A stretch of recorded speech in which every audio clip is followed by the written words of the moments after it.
Good morning everybody. Good morning sir.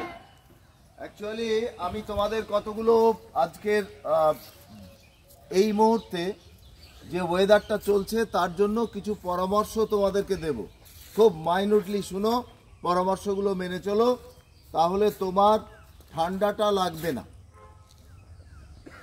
যে weather থেকে আমরা ভাদ্র মাস আশ্বিন মাস থেকে আমরা অভ্যস্ত ছিলাম, সেই ওয়েদার থেকে এই মুহূর্তে আমরা কিন্তু বেরিয়ে এসেছি। হেমন্তকাল চলছে, একটা হিমহিম হাওয়া সবসময় কিন্তু আসছে এবং সেটা উত্তর দিক থেকে প্রবাহিত হচ্ছে, যার ফলে রাতের দিকে টেম্পারেচার হঠাৎ হঠাৎ করে ফল করছে। অনেকের মনে হতে পারে, যেমন কালকেই আমার মনে হচ্ছিল রাত 8টার সময় যে একটুখানি ফ্যান চালাই, কিন্তু ফ্যানটা চালাইনি। এই কারণে চালাইনি যে ফ্যানটা চালালেই সঙ্গে সঙ্গে ঠান্ডাটা আমার শরীরে চলে আসতে পারে, কারণ গা একটুখানি ঘেমে ঘেমে উঠছিল। অনেকের অভ্যাস আছে যে ঠান্ডা মানে গা ঘেমে গেলেই এসে ফ্যানটা চালালে একটু আরাম বোধ হয়। এটা দ্বিতীয়বার করবে না।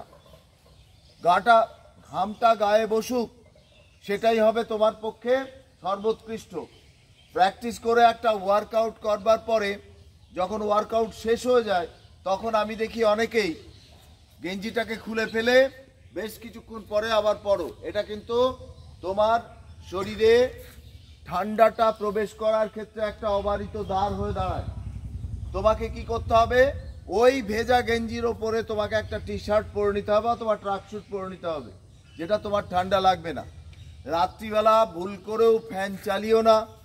উত্তর দিকে যাদের জানালা আছে সেই জানালাটাকে বন্ধ করার চেষ্টা করো, নইলে কিন্তু ঠান্ডা লাগবে। আর তুমি যে ওয়েদারে বাস করছো সেই ওয়েদারের সমান যদি গরম জল না থাকে, তাহলে সেই জলে স্নান করো না। বেস্ট হয় মাথায় ঠান্ডা জল দাও, কিন্তু ঈষদুষ্ণ জলে তুমি স্নান করো, তাহলে কিন্তু তোমার ঠান্ডাটা লাগবে না। আবারও বলছি, মৌসম্বি লেবু এখন উঠছে প্রচুর পরিমাণে। এটা ঠান্ডা লাগাকে প্রিভেন্ট করে, স্কিনটাকে গ্লো করে এবং স্কিন ডিজিজটাকে প্রিভেন্ট করে মৌসুমি লেবু। এবং বাপ কাগজি লেবু, বাপ তোমার ওই আর একটা লেবুর নাম কি জানো,